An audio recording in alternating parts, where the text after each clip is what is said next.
Car लेनी है तो इलेक्ट्रिक ही लेनी है, बिकॉज लॉन्ग टर्म में कॉस्ट एफिशिएंट भी होता है एंड एनवायरनमेंट फ्रेंडली भी होता है। आप भी अगर ऐसे ही सोचते हो तो इस वीडियो के बाद शायद आपके सोच में थोड़ा बदलाव जरूर आएगा।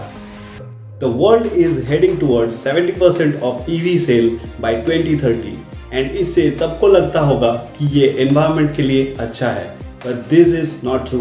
बिकॉज ये आर्टिकल को देखें, ये तो कुछ अलग ही कह रहे हैं।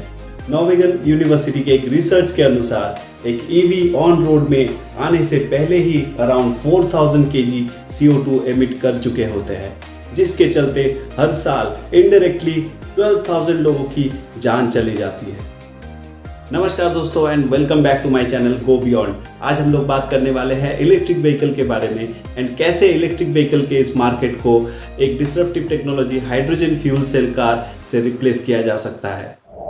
चलिए वीडियो को स्टार्ट करते हैं, बट उससे पहले please subscribe and don't forget to share with your friends and family. आपको अगर अच्छा लगा तो लाइक करें, कमेंट करें। वीडियो के इंट्रो में मैंने EV के ड्रॉबैक्स बताए थे।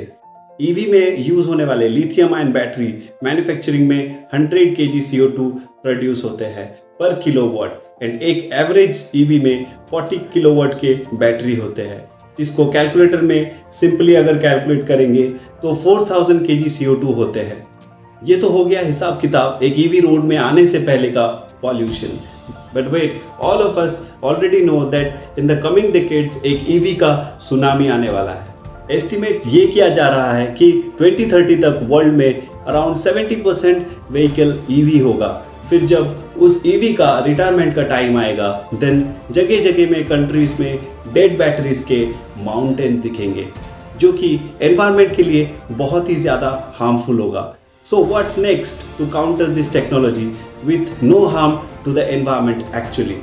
वेल, जापान की टोयोटा कंपनी ने इसके ऊपर काम चालू कर दिया है, partnered with Yamaha. Hydrogen fuel cell car, ये कार हाइड्रोजन से चलने वाली है एंड ये कार एग्जॉस्ट में से वाटर ड्रॉपलेट्स रिलीज करती है।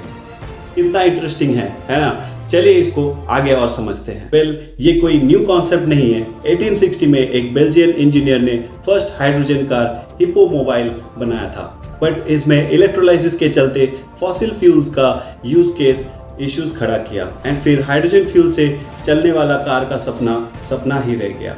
फिर उसके लगभग 100 साल बाद 1966 में जनरल मोटर्स ने रॉकेट में यूज हो रहे क्रायोजेनिक इंजन के डिजाइन से इंस्पायर होके इलेक्ट्रोवैन बनाया, बट इसमें भी सक्सेस नहीं मिला बिकॉज ये इलेक्ट्रोवैन एक चलता फिरता बॉम्ब जैसा था। ऑल्सो इसमें अंदर बैठने के लिए भी स्पेस कम था because of lots of complex instruments.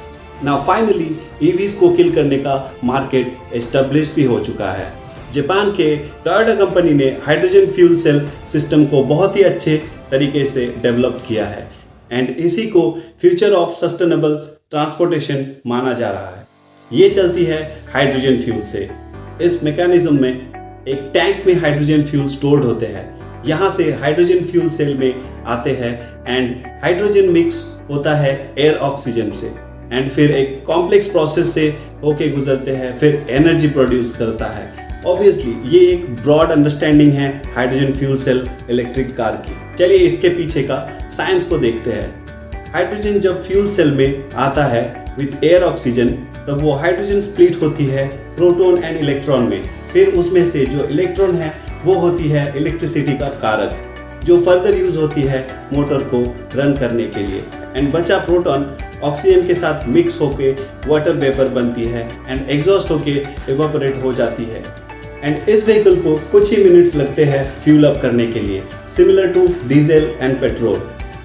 तो आप समझ चुके होंगे ये एक ऐसा डिसरप्टिव टेक्नोलॉजी है जो लिथियम आयन से चलने वाली इलेक्ट्रिक व्हीकल को 100% रिप्लेस करने का पोटेंशियल रखता है एंड मैं आशा करता हूं कि इंडिया भी इस टेक्नोलॉजी के ऊपर काम करे एंड इसके ऊपर सक्सेस पाए आगे चल के। इसी उम्मीद के साथ आज का वीडियो यहीं पे खत्म होता है। मिलते हैं नेक्स्ट वीडियो पे और एक इंटरेस्टिंग टॉपिक के साथ। Don't forget to like, share and subscribe. Till then, bye bye. जय हिंद, जय भारत।